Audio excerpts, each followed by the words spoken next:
y bendecida semana, semana 21 de este 2025. Nuestros deseos, que sea una semana de éxito para todos ustedes en sus metas personales, sus sueños, sus planes, sus aspiraciones, en fin, que sea una semana de victoria.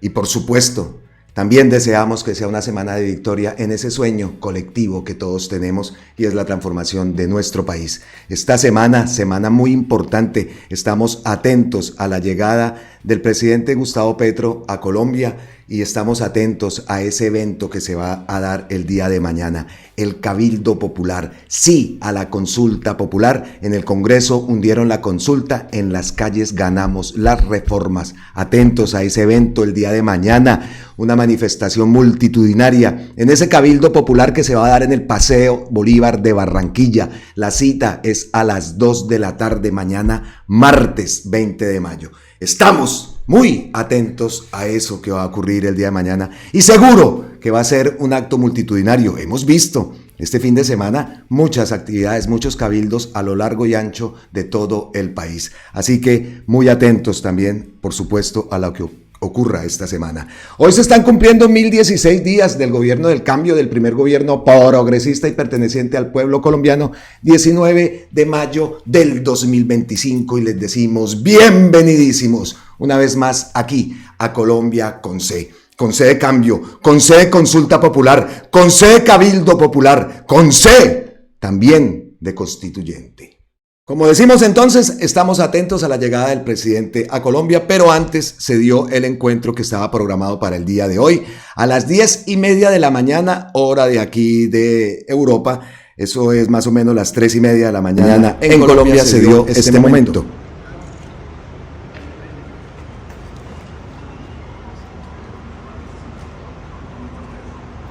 Vemos la llegada de Gustavo Petro al encuentro con el Papa León XIV en el Vaticano, acompañado de Laura Sarabia y de su hija Antonella, que ha sido inseparable en esta gira que ha hecho Gustavo Petro por China y que ha terminado acá en Roma con el inicio del pontificado León XIV. Ahí vemos la guardia, es la guardia suiza, creo que es, ¿no?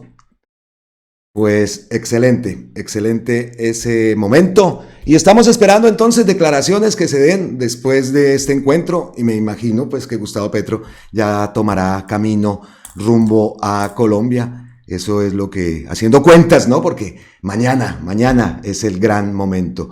10:30 de la mañana, repetimos, se encuentra Gustavo Petro, ingresa a la sede de Ciudad de Vaticano, acompañado de la canciller Laura Sarabia. En este segundo encuentro entre el primer mandatario colombiano y su santidad, el Papa León XIV, se hablarán temas relacionados con América Latina, la lucha por la paz y la obra insigne de Gabriel García Márquez, 100 años de soledad. Eso ha sido publicado por la presidencia, por RTBC Noticias, y repetimos, atentos a ver qué declaración se da después de ese encuentro y pues obviamente ya el camino de regreso a nuestro amado, extrañado, adorado país. Bueno, estoy acá y tengo preparado todas las respuestas que ha dado Gustavo Petro y todo lo que se ha armado este fin de semana, especialmente el domingo.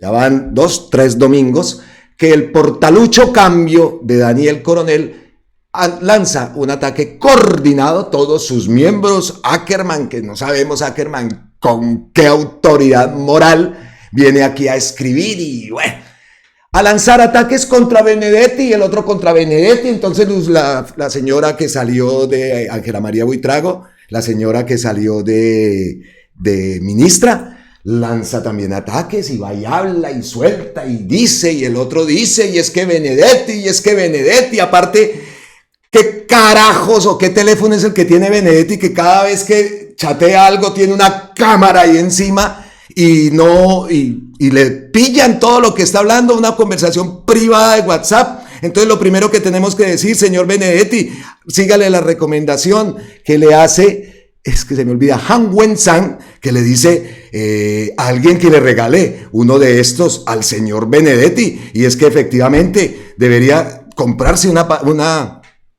esto antiespía, ¿no? Este vidrio, vea.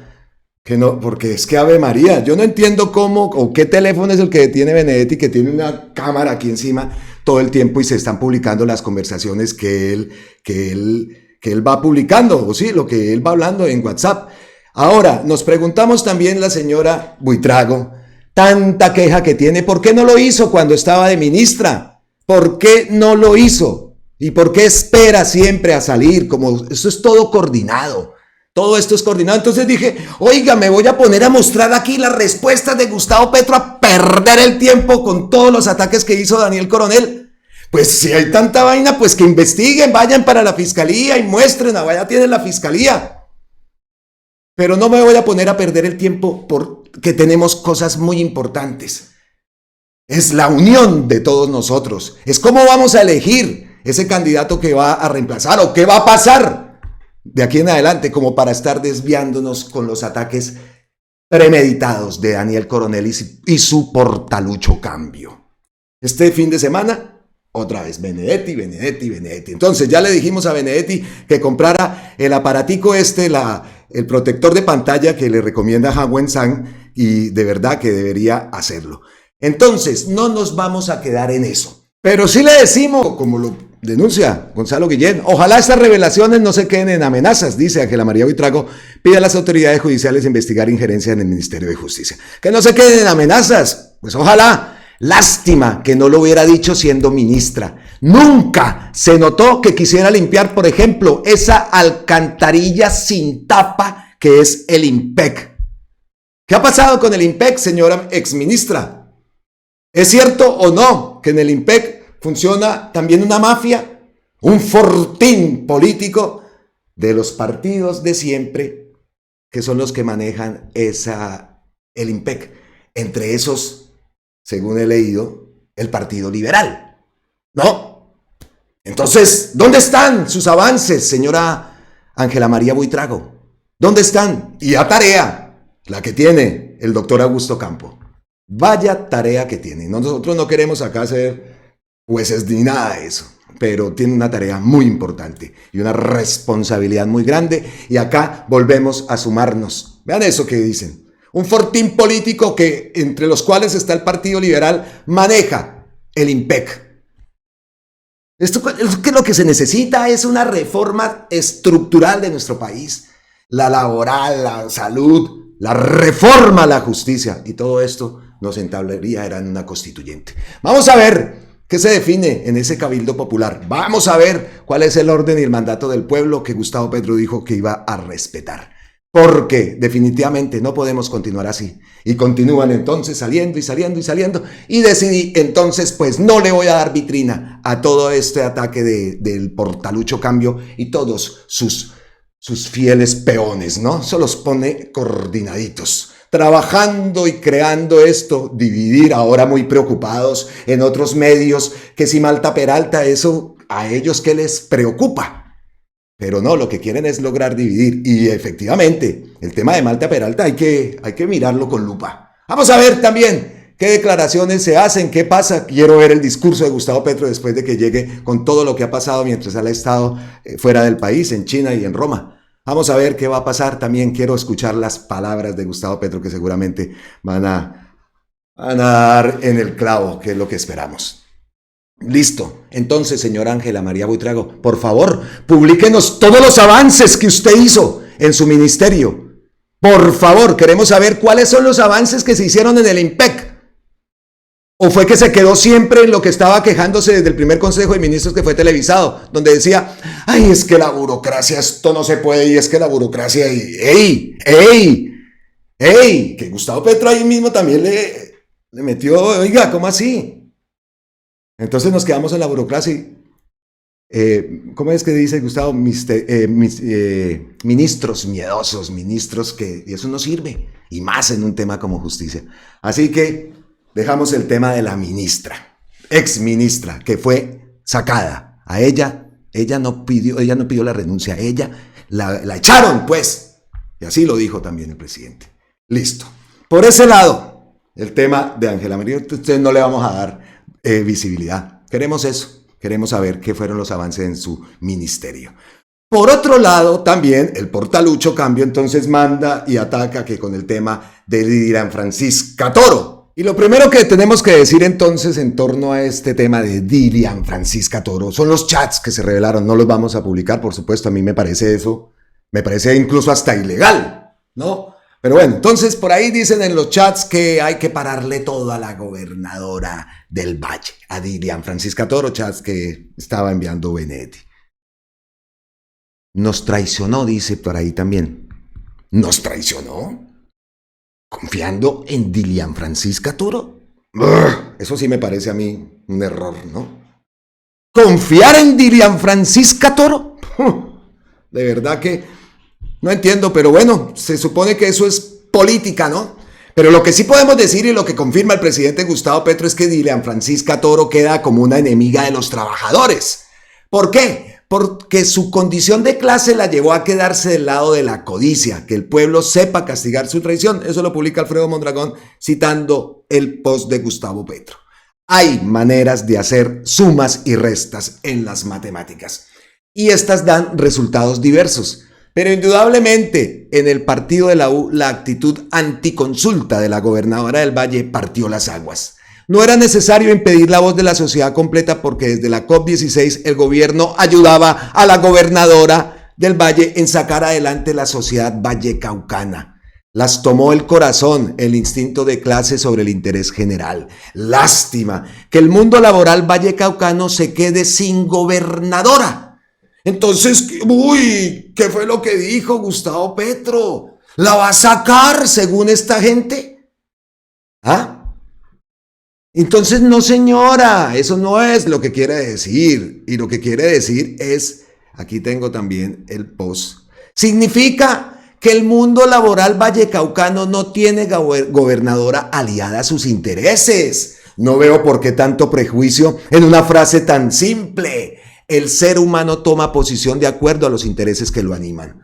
No fueron los intereses de la gobernadora los de las y los trabajadores, son otros respetables, pero es la realidad de la votación. No culpo a Dilian, porque salió diciendo, entonces, dice La Silla Vacía que Gustavo Petro culpa a Dilian Francisca Toro por el fracaso de la consulta. No, señores, eso no fue lo que dijo. No culpo a Dilian por una razón, es que la consulta no fracasó. Según Gustavo Petro, la consulta tiene mayorías en el Senado. Y por eso fue que suspendieron la votación a los 2 minutos. La consulta fue hurtada. Así que ahí queda también, mira, el post es este. Él no está culpando a Dilian, pero que se sepa cuál es la posición. ¿Cuál es la posición del partido? Que de ellos de la U, 1, 2 votaron en contra, entre ellos el senador Antonio Correa. Repetimos entonces que esto todo se da y nace de un artículo de Cambio, del portalucho de Daniel Coronel, que publica unos chats de Armando Benedetti. No entiendo. Habló con Miranda, también le estaban con el teléfono. Habló con tal, tome el teléfono y tome la foto del chat. Habla con esto, tome la foto del chat. El aparatico, el protector de pantalla antiespía, ¿no? Le quedaría muy bien, de verdad. Y no es que estemos aquí tapando cosas. No es que estemos tapando. Hágale, investiguen. A ver, manden esas investigaciones pues a la fiscalía. Pero todo se ve que es un ataque, o hagan investigaciones de Claudia López, de todo ese cuento, de Fajardo, por ejemplo, señores de Cambio. No, todo este periodismo es un periodismo que es sesgado. Es un periodismo que va con otra intención, una intención política. Ya sabemos cuáles son sus intereses, señor Coronel.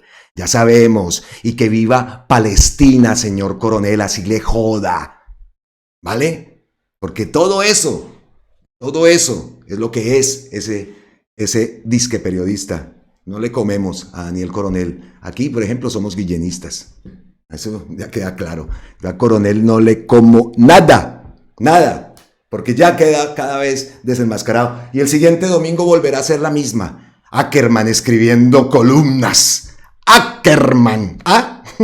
Es que el chiste se cuenta solo, de verdad. Entonces, pues como todo esto que ha pasado y todo lo que ha originado la publicación de los chats de Armando Benedetti diciendo que esta señora los había traicionado y ahí decimos, ¿cómo van a confiar en una mujer de esas? ¿Cómo se va a confiar en esa gente? Pero bueno, eso ya ya sabremos qué va a ocurrir y cómo será la votación en caso tal de que se apruebe la consulta, tema que también lo veo que está en el aire. Vamos a ver, por eso es tan importante el día de mañana, porque el día de mañana es algo que no lo hemos visto, ¿no? No lo hemos sentido, ya es un tema que se habla de cabildo popular.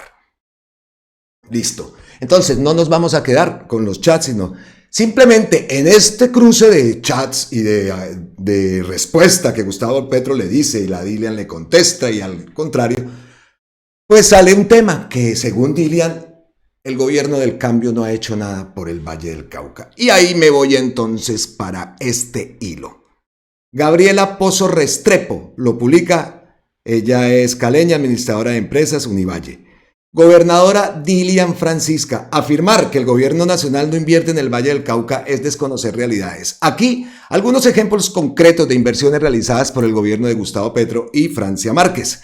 La Agencia Nacional de Tierras entregó más de 7.000 hectáreas a campesinos y comunidades étnicas en el Valle del Cauca en el 2024, avanzando la reforma agraria. Cita entonces este post del 24 de diciembre del 2024, en el Valle del Cauca en 2024 entregamos más de 7.000 hectáreas, un post de la Agencia Nacional de Tierras, a campesinos y etnias. Constituimos 15 comités de reforma agraria y fortalecimos con más de 1.500 millones en insumos a poblaciones étnicas cumpliendo la ruta de la reforma agraria. Vemos el video, ya lo saben que tiene musiquita y no se los puedo colocar, pero es un video publicado por la Agencia Nacional de Tierras. Primer puntico, entonces. Continuamos con el hilo. Segundo. La Agencia de Renovación del Territorio aprobó 13 proyectos en municipios PEDET del Valle del Cauca, incluyendo Pradera y Buenaventura, en áreas como salud y educación. Aquí vemos una imagen, incluso ahí vemos a la gobernadora Dilian. ¿Qué más? La Agencia Nacional de Infraestructura planea inversiones por 200.000 millones para la ampliación de la pista del aeropuerto Gerardo Tovar López en Buenaventura, aumentando su capacidad y conectividad como el aeropuerto Alfonso Bonilla Aragón. Adjudicación, entonces, para el aeropuerto Gerardo Tovar López en la ciudad de Buenaventura. ¿Qué más? En octubre del 2024, Cali fue sede de la COP16, la cumbre global más importante sobre biodiversidad, con una inversión de alrededor de 3.5 millones beneficiando directamente la economía local y departamental. Aquí he de decir, yo llegué a Colombia una semana después de que terminó la COP16 y llegué a Cali, pues recién terminada también. Se sentía ese espíritu. Hablé con la gente hablaba lo que había significado la COP16. Incluso por allá en una gasolinera terminé hablando, yo les conté el testimonio y me hablaban de cómo había sido ese impulso que le había dado a la ciudad de Cali la COP16. Yo lo sentí, yo lo viví. Yo estuve en Cali después de Bogotá. El primer punto a donde me fui fue a la ciudad de Cali.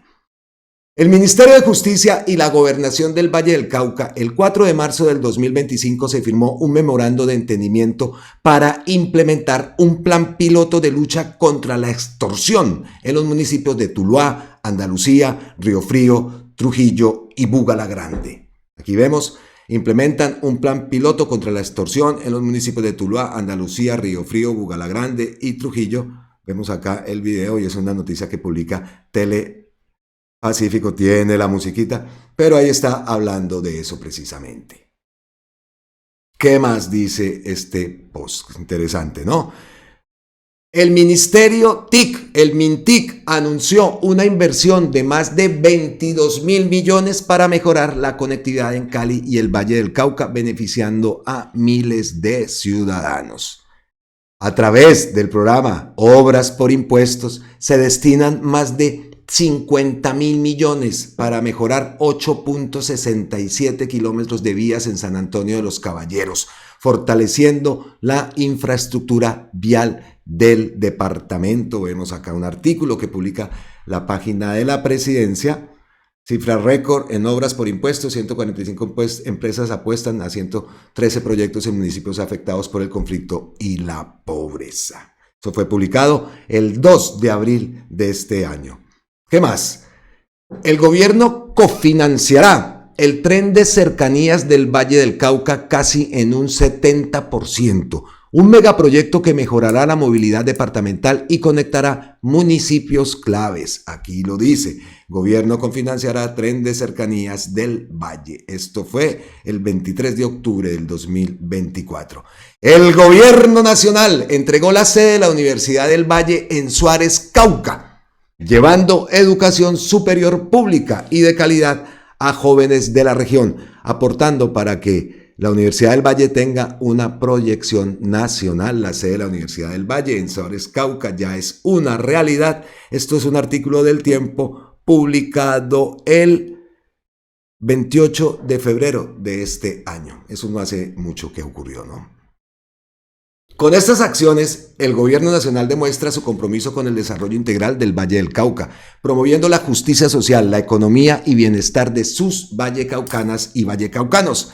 Me faltaron más programas e inversiones, pero después lo podemos detallar, dice Gabriela Pozo Restrepo, que le agradecemos también pues este post, y aquí le damos visibilidad, porque de verdad no puede ser que entonces quede todo lo que se ha hecho. No se ha hecho absolutamente nada, ¿no? Acostumbrados a que en sus gobiernos, en esos gobiernos anteriores, todo era y listo. Eso a ellos lo que se está haciendo no les importa. Y hemos de decir también, todos los equipos de salud que ayer vimos hasta dónde iban por allá en la puntica, en Guainía, y por allá en el Cauca también hemos visto cómo llegan hasta a los rincones más apartados del país, a caballo, a mula, en lancha, en fin, impresionante. Entonces, no se puede decir que no se ha hecho nada por el Valle del Cauca, y eso es la forma como quería enfocar todo lo que se dijo este fin de semana. Me va a salir el video más corto, pero mejor. No vamos a darle visibilidad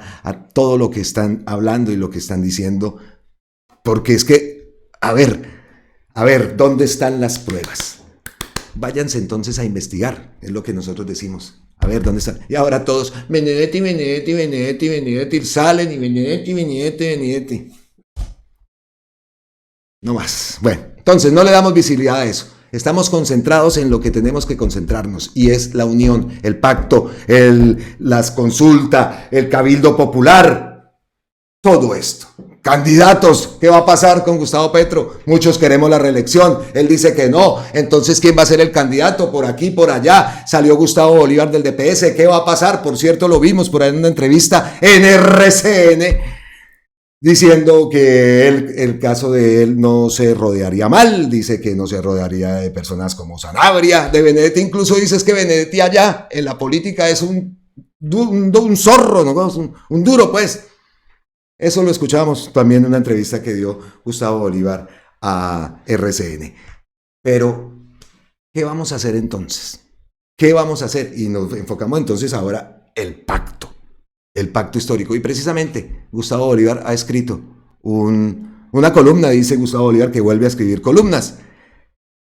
Y la columna escrita este fin de semana se llama Pacto Histórico, ser o no nacer, por Gustavo Bolívar. Por estos días, el pacto histórico se debate entre ser un partido democrático, inclusivo y moderno, o nacer como un partido anacrónico con los vicios que padecían los partidos tradicionales del siglo pasado. Fue el mismo dilema que llevó al Partido Liberal a dos derrotas en el pasado, una en 1948 y otra en 1982. Hagamos memoria.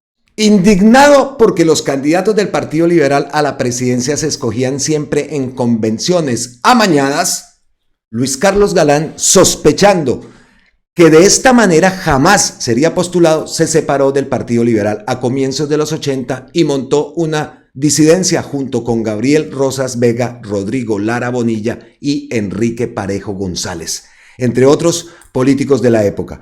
La aventura política se llamó Nuevo Liberalismo. Con su nuevo partido se presentó como candidato presidencial para las elecciones de 1982, en las que el candidato oficialista Alfonso López Miquelsen se enfrentaba al candidato conservador Belisario Betancur Cuartas.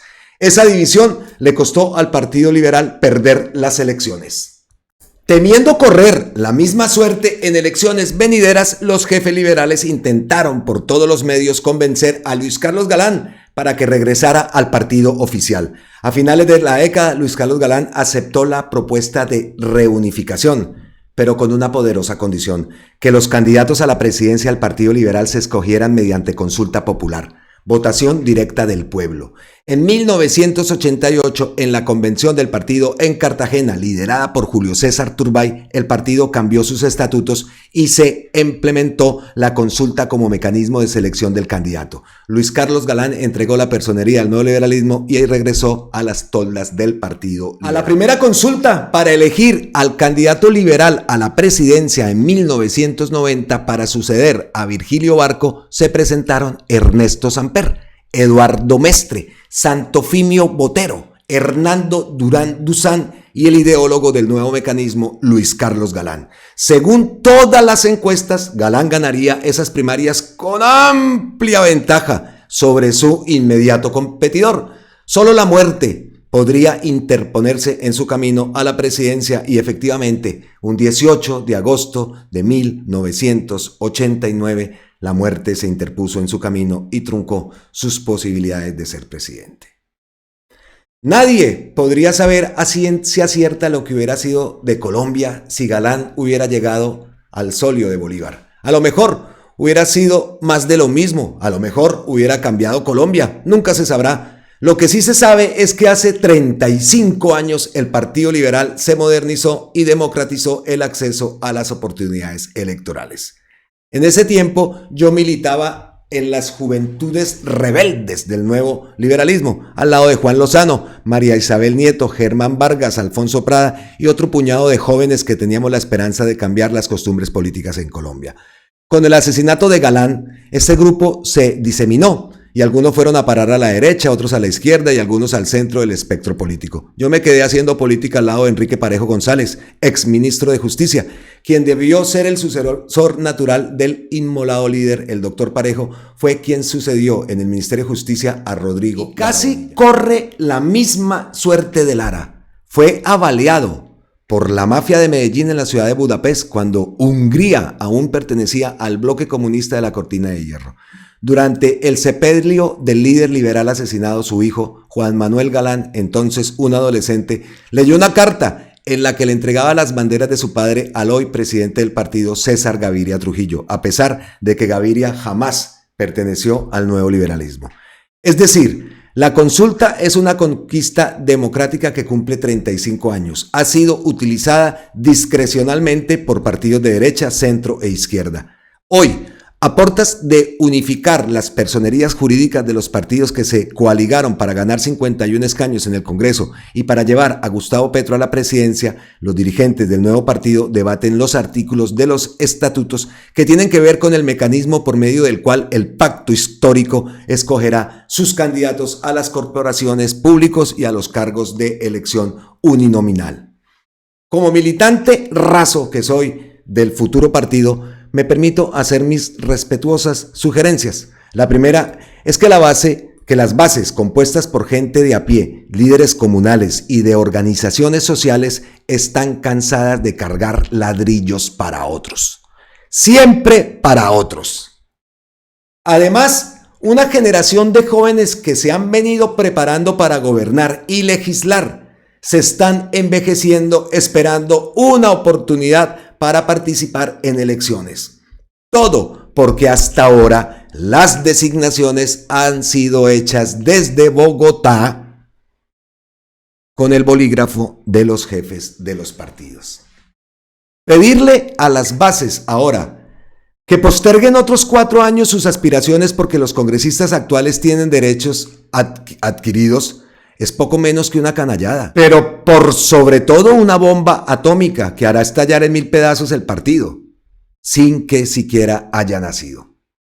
Muy pocos estarían dispuestos a seguir cargando ladrillos sin que les permitan probarse en la arena electoral. Así que mi primera sugerencia sería que en adelante las listas al Congreso, a las asambleas departamentales, a los consejos municipales y a las juntas administradoras locales se ordenen según el puesto que cada aspirante obtenga en elecciones primarias. Esto garantizaría la cohesión y la buena salud del naciente partido. Para las elecciones uninominales, alcaldes, gobernadores, presidentes de la República, el mecanismo no podría ser diferente. El siglo pasado, los partidos liberal y conservador escogieron a sus candidatos en convenciones amañadas, cuya preferencia recaía siempre sobre algún señorito predestinado, casi siempre el hijo o el nieto de algún expresidente. El todo es que lo escogían por ósmosis o por el cuestionable principio de democracia hereditaria. Por eso Jorge Eliezer Gaitán les montó disidencia, que sirvió para que Mariano Ospina Pérez ganara en 1948 y por lo mismo Galán se le salió de madre, con las consecuencias que ya anotamos arriba. De cara a presentarle al país un nuevo partido, un partido del siglo XXI, un partido moderno, un partido democrático, mal haríamos en estatuir que los candidatos se cojan o a ojo o a dedo, como lo hacían los partidos del Frente Nacional del siglo pasado. Eso significaría nacer en el pasado, nacer viejos, nacer con los mismos vicios de los partidos tradicionales que por décadas hemos criticado. Y aquí viene mi segunda sugerencia respetuosa.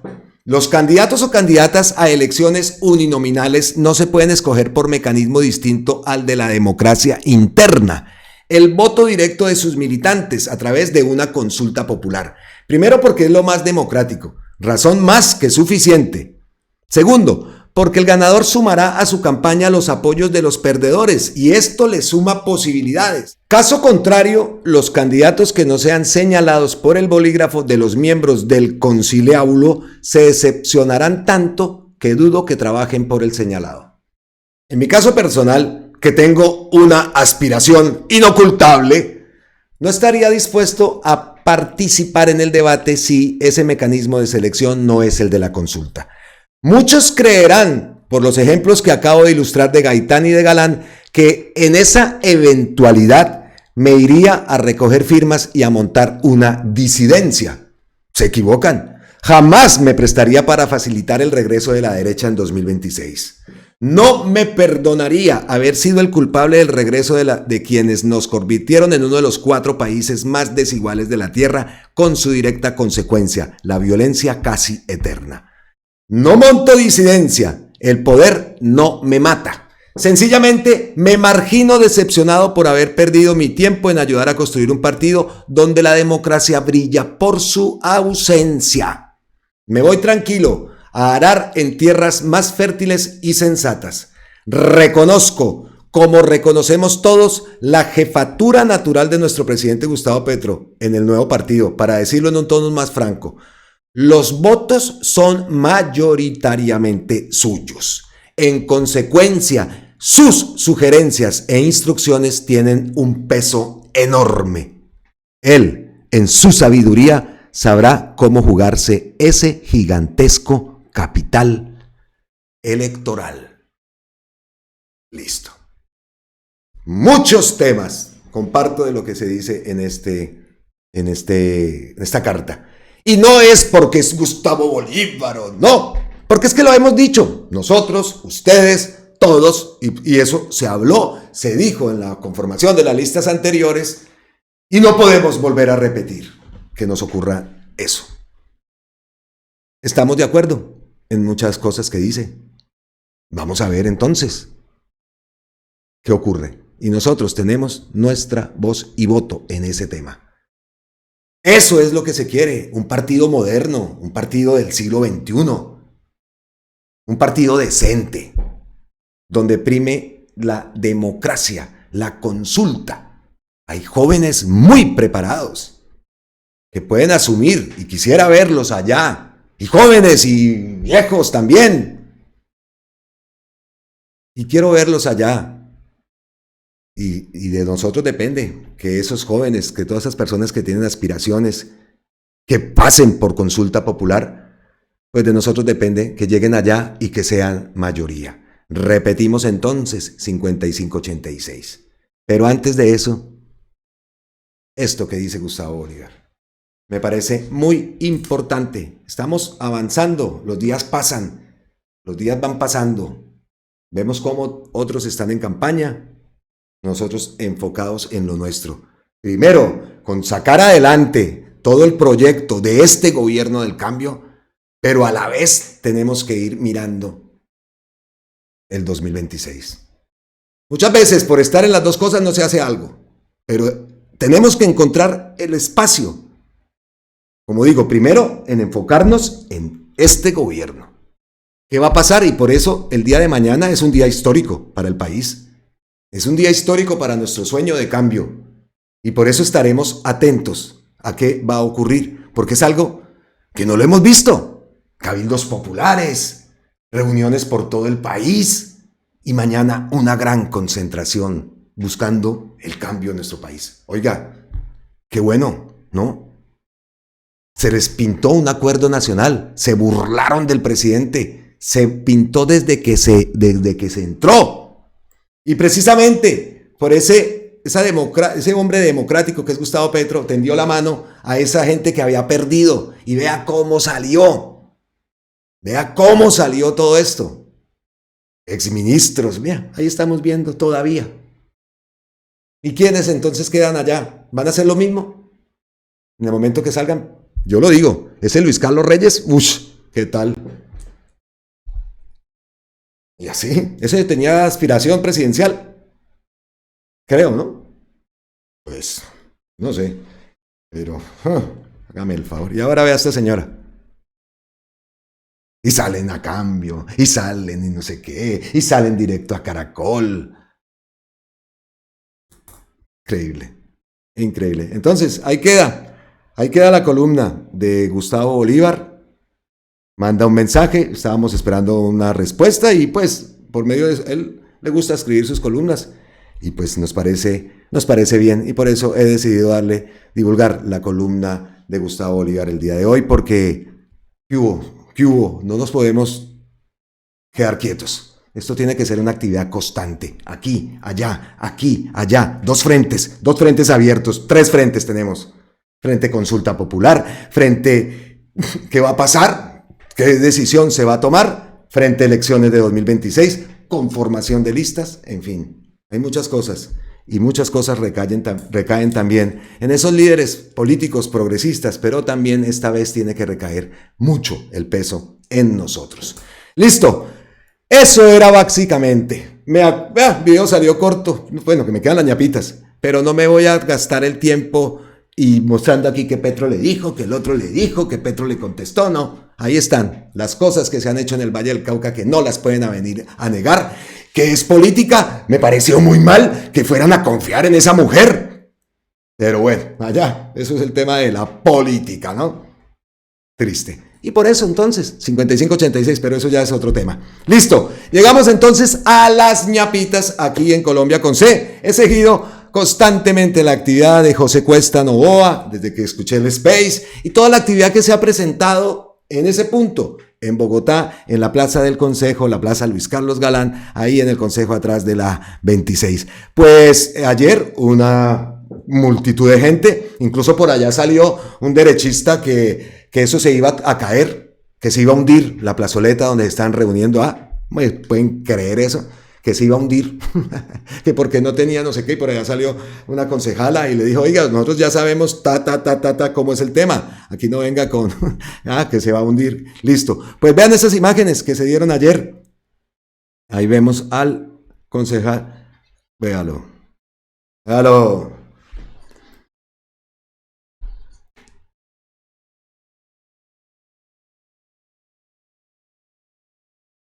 Ay, vea, ahí está. Perdón que retroceda así. Este es el zapatero soñador. Sí, yo lo entrevisté a él. A ver, le doy play. El zapatero soñador, sí, señor.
Palabras del concejal José Cuesta. Oiga, impresionante la cantidad de gente, ¿no? Bastante gente en este punto. Ay, Bogotá linda. En medio de todo Bogotá es Bogotá. ¿Cómo? Uy, Dios, qué ansias de estar en Colombia. Qué ansias, qué ansias. Y me encantó ver ahí al Zapatero. El Zapatero soñador. Ojo que el Zapatero es precandidato. Él me lo dijo en la entrevista, este señor que está acá. Siempre al frente. Siempre él en su cuento. Me encantó la historia de este señor luchador ahí me gusta mucho. Y ahí vemos a María del Mar Pizarro también, por acá atrás vimos a Mafe, vean ahí, está con la gente. Muy bueno, muy bueno. Ojo mañana Colombia, llegó el momento, esa es la primer ñapita. Siguiente ñapita, ya que vamos hablando aquí, todo este tema, el 2026, pero ahora lo que estamos, el paro, huelga general, cabildo popular, vamos a ver mañana qué ocurre. Pero, como les digo, la siguiente ñapa, y esta ñapa es esta.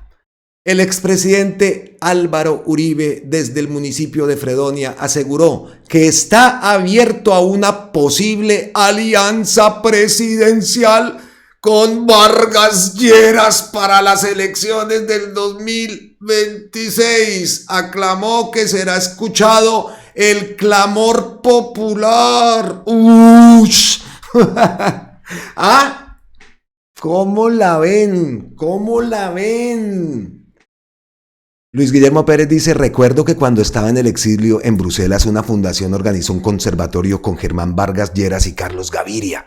Le pregunté a Vargas Lleras sobre los atentados que había sufrido el del libro bomba, que le mutiló los dedos de su mano izquierda, y el del carro bomba, donde salió ileso, y sus escoltas gravemente heridos, hecho que Álvaro Uribe atribuyó a las FARC. La respuesta de Vargas Lleras me sorprendió, afirmando que los atentados contra su vida eran responsabilidad del entonces presidente Álvaro Uribe. No creo que Vargas Lleras lo haya olvidado. Lo que hizo fue denunciar a quien consideraba su verdugo. También Pastrana Arango y César Gaviria hicieron públicas denuncias de gravísimos crímenes atribuidos al Matarife, que tampoco denunciaron ante los órganos judiciales competentes.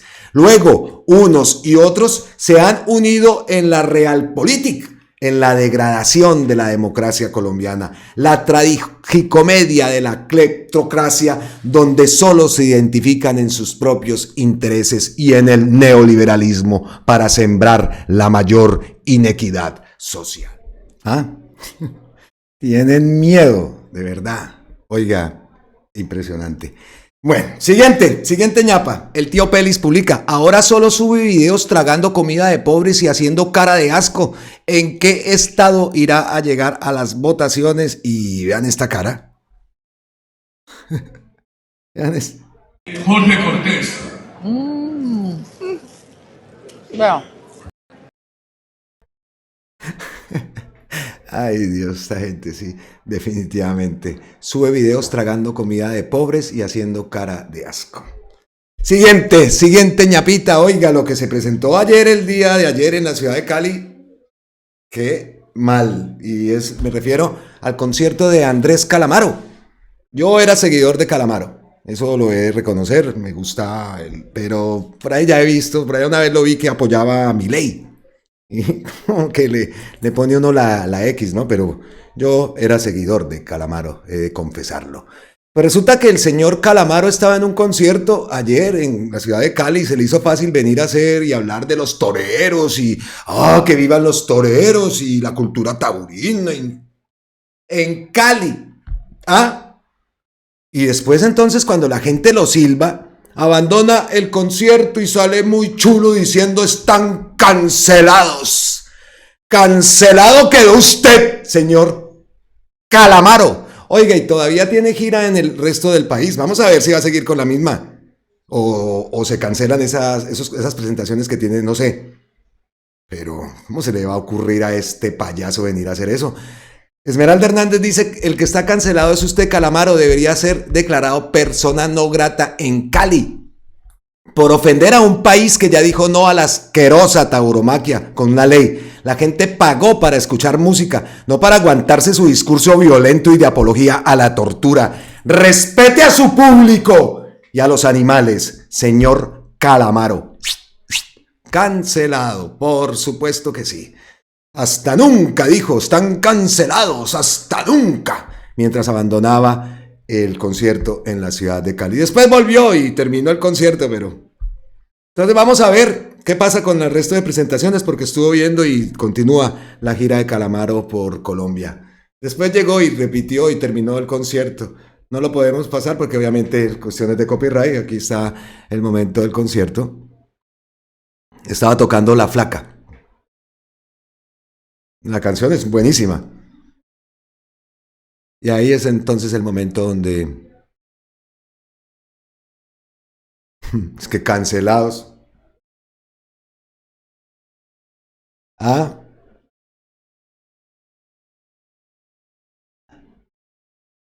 Eso ahí dice, quiero dedicar la canción a todos los toreros. Y...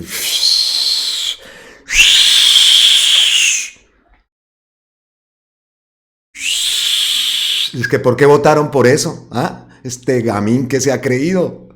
Canceladísimo, Calamaro. Están cancelados. Fuera. Cancelado usted. ¿Qué tal? Hasta nunca, señor Calamaro.